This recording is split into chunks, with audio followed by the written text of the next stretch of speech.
Сайн байцгаана уу эрхэм үзэгчдээ. Эх орны өглөө хөтөлбөрийн боловсролын булан маань эхэлж байна. Өнөөдөр манай зочноор Завхан аймгийн Улаастай сумын анхи хамглан багш маань өргөцсөн байна. Та сайхан амарч байна уу?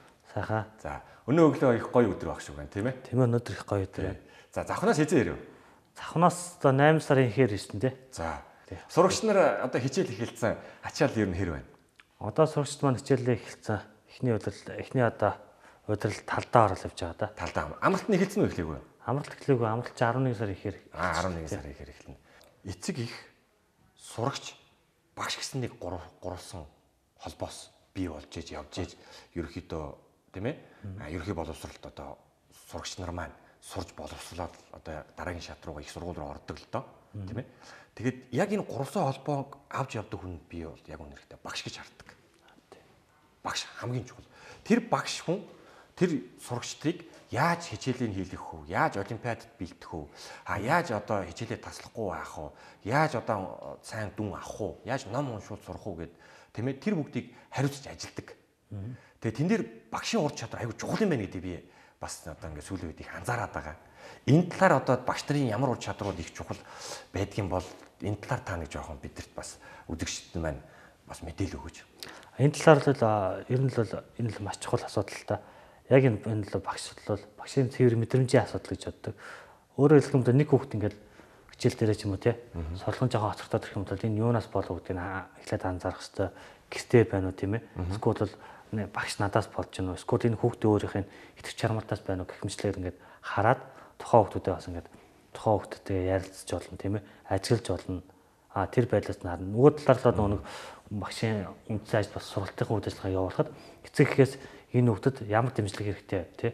Тэр эцэг их нь яг нөгөө хүүхдэд дэмжиж чадж гэнэ үгүй гэдгийг хараад эцэг ихтэн зөвлөх байдлаар ханддаг. Энэ үндсэн дээр яг хүүхдэр бол яг бол багшийн дээр бол мэдрэмж хамгийн их хэрэгтэй байдаг. Энэ гурван холбоонд да.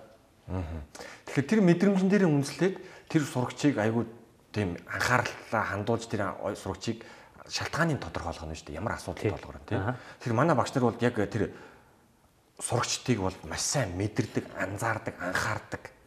Тийм ч учраас айгүй тийм ажилдаа их дуртай байдаг л байх л та тий. Тий, яг ингээл яг хүүхдээ судлаалагтаж хүүхд өөрөө сонирхолтой нэг том ертөнц ч тийм ээ. Хүүхд болгоны нэг ертөнцтэй хүүхд болгонд чаддаг зүйл би тэр чаддаг зүйлийг л одоо олж харж нээж зөв чиглүүлж багшийн гол чухал үүрэг гэдэг шүү дээ тий. Мөн одоо миний хувьд ч их сургуульд одоо 10 гаруй жил багшилж байна. Тэгэхэд бас л сурагч дээрээ хичээл таслаад юм уу хоцроод ороод ирэхээр нь би дандаа анзаардаг тий. Тэр оюутан гаднаас орж ирсэн байна уу? Сургууль дотроо байж байгаа орж ирсэн байна уу?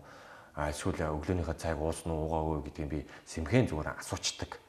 Тэгээд бас л адилхан мэдрэмжийн асуудал. Ер нь бол хിവэрэл юм байна. Тий бид нар бол ижилхэн л мэдрэмжийн ирээл явдаг юм байна. Улаанбаатарт одоо ингээд сурж байгаа хүүхдүүд бол ингээд нэг ангид ойролцоогоор ингээд нэг 50-60 хүүхд сурж байна. Тийм шүү дээ. Ерөнхий одоо орон нутагт сурж байгаа ерөнхий боловсролын сургуульд нэг ангид хэдэн хүүхд байх вэ? За орон нутагт л дээдл нь одоо нэг 35-аас тэгээд нэг 42-3 хооронд байгаа да. Гэхдээ их биш дээ. Энэ бол аймгийн төвд дээр ер нь юм их үү? Тэг их шүү дээ. Тэгээ хичээл чинь бид нар чинь одоо 40-с 40 минут ордог. 5 минут зарцуулдаг. Тэгэхээр чи нэг хүүхдэд ойролцоогоор 1 минут зарцуулах нь 40 анги сурагчтай ангид. Дунджаар 40 тэг нэг минут. Улаанбаатарт бол асар их шүү дээ. Улаанбаатар ч юм уу 50 60. Тэгэхээр одооны 1-р ангийн чинь хараад хахад 70 мал гарсан байгаа шүү дээ. Бүр 1-р ангийнх нь. Тэгэхээр чин тэр 1-р ангийн тэр 50 60 70 сурагчдыг хариуцж ажиллаж байгаа ангийн багш гэж байгаа шүү дээ. Бага. Тэр ангийн багш бол их ядардаг болж таарч шүү дээ. Маш их ядардаг. Энд чинь багшлал онцгой мөрөсл болчиход байгаа шүү тийм ээ. Дуу чимээ, шохооны асуудал гэдэг тийм ээ. Дээрээс нь тэ самбарын үн байнга одоо 3-4 цагаар зогсно гэдэг чинь хүнд ачаал болчиход байгаа. Тэгэхээр одоо яг тэр хичээлийг зааж байгаа багш нар бол тэр ажилдаа бол их дурлж хийж байна гэсэн үг шүү дээ тийм ээ. Тий. Тэр ажилдаа үнчээрээ сэтгэлээсээ хийж байна. Тэр хүүхдүүдтэй харьцаж байна. Тэгээ би бас нэг юм анзаардаг л та. Эцэг эхчүүдийн хамгийн үнэтэй алмаасан эрдэнэ бол яг үнэхээр үр хүүхдэн шүү дээ. Үр хүүхдэн. Тэр үр хүүхдүүдийн цэцэрлэг ерөнхий боловсролын тэр 1-2 дугаар ангид аваачаад өгж байгаа багш нарт өгж байгаа. Тэр хамгийн үнэтэй эрдэнэ тий 5-аас 10 цаг тэр хүнд даатгаж штэ.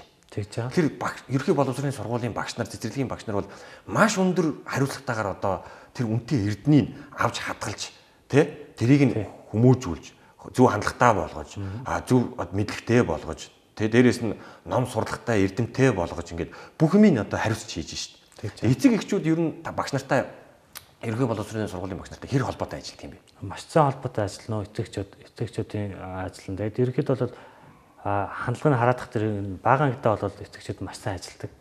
Тэгээд дунд юм ахлах анги руу ороод очиж нэг багштай уулзах юм уу те тэр нэг зөөрдөг штэ. Ер нь л ажиг тиймэрхүү зүйл ажигладаг л та. Тэгээд та нар одоо 5-аас 10 цаг одоо сургууль дээр байдаг. Байдаг ажлынхан цагаар байна. Хичээлээ заачаал хичээлийн буцаагаар бол нэг хөтөлбөр төлөвлөгөөгөө яздах тийм ээ. Босоод одоо хүүхдүүдтэй олон нийтийн ажилд нь оролцуулах мэтлэг байна. Тэр болмоос хагас бүтэнсээ өдөртөл байж шүү дээ. Яг нэг уралдаан тэмцээн наадам байна. Тэгж болж таардаг. Тэгээ эцэг эхчүүдийн зүгээс одоо юу гэдгийг та нарыг одоо ингэж ажиллаж гин гэдгийг хэр ойлгодгоо, хэр одоо магтдгоо, хэр дэмждгөө ингэж ажиллаж байгаа гэдгийг ер нь анзаардгоо. За ойлгохгүй улсууд би бас ойлгохгүй ч улсууд байдаг. Айл-айланд байдаг тийм. Ихэнх нь ер нь ямар хандлагатай байх вэ? Ихэнх нь ер нь ойлгоно л та. Ойлгоо. Тийм чинь. Одоо ингээд би ингээд бас ингээд анзаарлаа л да. Ингээд багш нар зуны хамралтаар их солонгос явж ажилладаг болчихжээ. Тийм шүү дээ. Зөндөө ажиллана. Яагаад тэгээд вэ? Энэ л нөгөө нэг амьдралын одоо эдийн засгийн асуудалтай холбоотой шүү дээ. Солонгос гарч яах задалж чинь үтэр.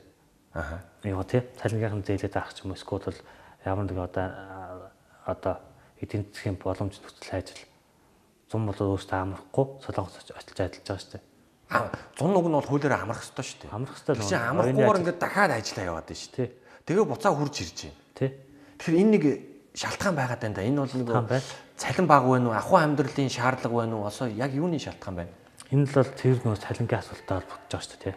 Багш нарын нийгмийн асуудал ах үзсэн байна. Өнөөдөр Монголын дээр огтолцсон байгаа шүү дээ. Энэ багшийн нийгмийн асуудал болох цалин эдийн засгийн асуудал маш хүнд байгаа учраас 100 амарч чадахгүй. Уул нь бүхэл бүтэн 9 сар ажиллаж хичээл заачаад 100-ынхаа 2-3 сар болоод оюуны хувьд амрах хэрэгтэй байтал нөгөө улсууд маань амарч чадахгүйгээр нэг одоо адилж ш солонгос очоод адилж байна. Маш олон хүмүүс адилж байна.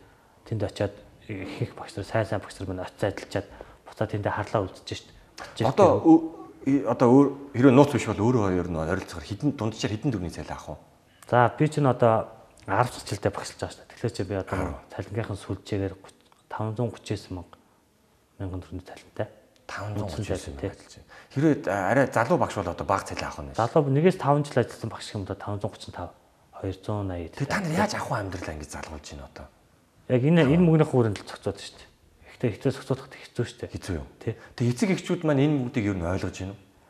Сурагчид маань энэ бүгдийг ер нь мэддэг үү? Багш нар маань ийм бага цалин авдаг гэдгийг. За сурагчид маань мэдэн шүү. Сайн мэднэ. Гэтэ эцэгчүүд ч ойлгоно л та. Тэгээд ойлголоо гэдээ бас хэцүү шүү дээ. Тэгээд бид нар чинь ингээл одоо ангийн янз бүрийн юм засварлна тий ангитай тийм харна уу сурагчийн сурах очны бүдүүлгүүднээс эцэгчүүдээс нэг хүн тэдэн төгрөг гэл эцэг хурал дээр ярьж штэ тэрга. Тэгэд их л бага цалин авч тэгсэн мөртлөө эцэг эхчүүдийн Монголын бас ирээдүйн алмаас эрдэнэ болж чадах тэр боловсон хүчнүүдийг бас бэлдэж чинь тийм ээ. Тэгэд миний ойлгосноор ингээд би ингээд харлаа хятадынхыг шаарлаа, Оросынхыг шаарлаа. За Владимир Путин ерөнхийлөгч бол одоо багш нарын цалинг 2 дахин нэмсэн байгаа байхгүй. Тийм шүү дээ. Хятадынхыг бас нэмсэн байгаа байхгүй. Си Жинпин бас нэмсэн. Хятадын ерөнхийлөгч нэмсэн. Тэгин чи Японы бүр амар өндөр байт юм биш. Маш өндөр байгаа шүү дээ. Тэгээд тэр 5-аас тэр 8 дугаар 8 насны хооронд сурж байгаа тэр хүүхдүүдийг багангийн багш нар нь одоо хамгийн өндөр цалинтайгаар ажиллаж тэднүүсийг одоо ингэж хүмүүжүүлдэг юм байл л дээ. Тэгээ ингээд судлаад үзсэн чинь яагаад тийм өндөр цалин авдаг юм бэ гэсэн чинь Япон хүний үндэсний хүнийг бэлддэг юм байна. Тийм шүү дээ. Тэ? Японы үндэснийхээ хүнийг бэлдэж байгаа юм байна. Яг тэр 5-аас 8 насны. Тий. Тэнгүүтээ ерөнхий боловсролын сургуулийн ахлах багш болоод эхлэхээр ахлах ангийн багш болоод эхлэхээр цалин арай багасдаг юм байна л да. Тэр хүүхдүүд арай хүмүүждсэн, арай боловсролцсон. Юмыг наантаа цаантаа ойлгодог болсон. Тэгээ бүр ингээд 10, 11, 12 дугаар ангийн болохоор цалин арай бүр багасаа явцдаг. Гэтэл өндөр байдаг. Гэтэл өндөр тий. Тэгээд тэр баг тэр 5-аас 8 настай хүүхдүүдийг ингэж бэлддэг багш нар бол үнэхээр мундаг багш нар байгаад байна л да. Тэгэхээр манай багш нар чинь бас сурагч нар одоо сургуулийн багш нар бас мундаг л та. Тэ? Мундаг штэ. Тэг чин яагаад бид нар ийм бага цалинтай ажиллаад тэгээд дээрэс нь яагаад бид нар ингэж өдөржин шөнөжин ажиллаж байгаад эцэг эхчүүд тэрийг бас дэмжиж ойлгож болдгоо юм бол энэ талаар ер нь эцэг эхчүүд яагаад ингэж дуу хоолойгоо өргөдөг юм бол нийгэмд эцэг эхчүүд ер нь бол багшаа дэмжих хэрэгтэй. Яг нэг таны төрөний хэлдэг тийм өөрийнхөө үнэтэй хэлбэр алмаатаа бол тэр 24 цагийн биш тийм ээ. Их цагийн одоо сургууль дээр цэцэрлэгтээ нэг хүүхдэд даатгаж байгаа шүү дээ тийм. Яг гэтэл бол тэрэн дээр бол багш бол тэр өөрийнхөө нийгмийн асуудлаа бодох ш тийм ээ. Зөвхөн тэр нөгөө нэг одоо би энэ хүүхдийг яаж одоо хүсэл мөрөлдөд нь хүрэхгүй тийм. Энэ хүүхдийн дотоод ертөнцийг яаж нээх үү гэдэг дээр илүү анхаарч ажиллах хэрэгтэй. А гэтэл маань нөгөө багш нар маань тэрнээсээ илүү дахиад өөр зүйл нийгмийн асуудлаа илүү боддог. Ийм тогтолцоод Монгол бий болчиход байгаа. Таны хэлдгээр тэр Япон тийм ээ. Орос эдэр чинь бол одоо хөгжлийн гарцыг тодорхойлсон байхгүй. Өөрөөр хэлбэл боловсрол манай улс орныг ирээдүйг авч явна. Бидний ирээдүйн их орныг авч явах эцэд маань энэ хүүхдүүд учраас эднийг бид нар өөрсдөөсөө илүү сурах хэрэгтэй гэдгийг илүү сайн анхаарсан. Тэдэртээ илүү сайн анхаарахын тулд тухайн тэр багшийн илүү өндөр цалинжуулдаг гэж бодлого нь ерөөдөө тийм байгаа шүү дээ. Гэтэл бол манай улс маань арай болоод гэж чадахгүй байгаа шүү дээ. Боловсрол булангийн өнөөдрийн дугаар маань энд хүрээд өндөрлөж байна. Эх орны өглөө хөтөлбөр гадаад дотоод сошиал медиагаар үргэлжилж байна.